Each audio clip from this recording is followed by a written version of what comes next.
नमस्कार. आजच्या व्हिडिओमध्ये मी तुम्हाला चंपाषष्ठीच्या दिवशी कुत्र्याला कशाचा नैवेद्य खाऊ घालायचा ते सांगणार आहे.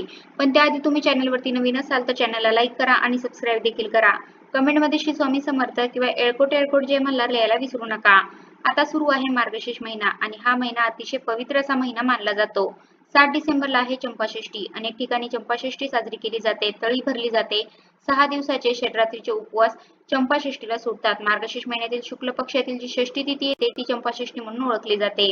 आणि या दिवशी खंडोबाची विशेष पूजा केली जाते. भगवान शंकराच्या मार्तंड स्वरूपाची पूजा केली जाते.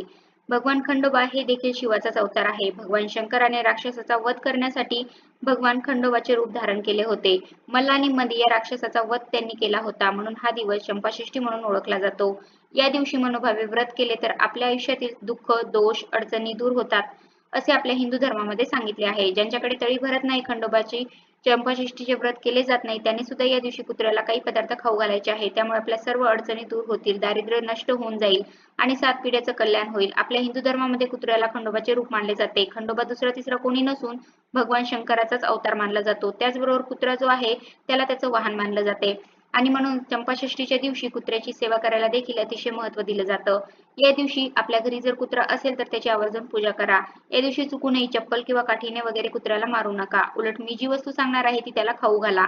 त्यामुळे तुमच्या घरातील संकट, दारिद्र्य दूर पळून जाईल आणि घरातील मुलांची प्रगती होण्यास मदत होईल. अडचणी दूर होतील. चंपाषष्ठीच्या दिवशी कुत्र्याला पूजा करून बाजरीची भाकरी आणि वांग्याचं भरीत खाऊ घालतात. या दिवशीपासूनच ज्यांनी चातुर्मास पूर्ण पाळला असतो, म्हणजे 4 महिने कांदे वांगे बंद केलेले असतात, त्यांनी त्यांची कांदे वांगे चंपाषष्ठीपासून खाणे सुरू होते. चंपाषष्ठीच्या दिवशी सकाळी लवकर उठायचं आहे, पारशीची कामे आटपायची आहेत.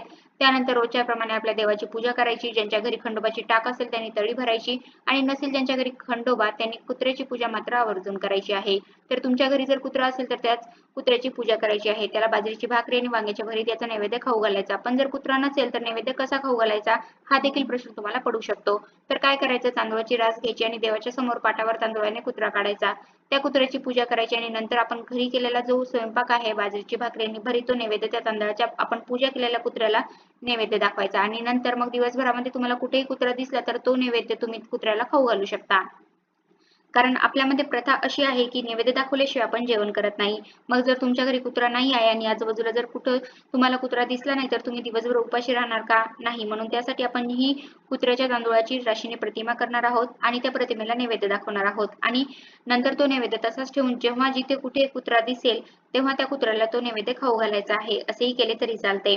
नाहीतर तुमच्या शेजारी वगैरे कुत्रा असेल तर त्यांना देखील नैवेद्य खाऊ घालायचा. आणि जर या दिवशी तुम्हाला काळा कुत्रा जर दिसला तर त्याची पूजा आवर्जून करा. शनिवारी ही आपली चंपाषष्ठी आलेली आहे आणि काळ्या कुत्र्याचे असे विशेष महत्त्व आहे. आपण पूजा करणारच, पण नैवेद्य दाखवायचा म्हणून कोणत्याही कुत्र्याजवळ जायचं नाही, कारण कुत्रा इजा करू शकतो. तसेच कुत्र्याची पूजा करताना त्याला भंडारा म्हणजे हळद हे नक्की लावायचं आहे.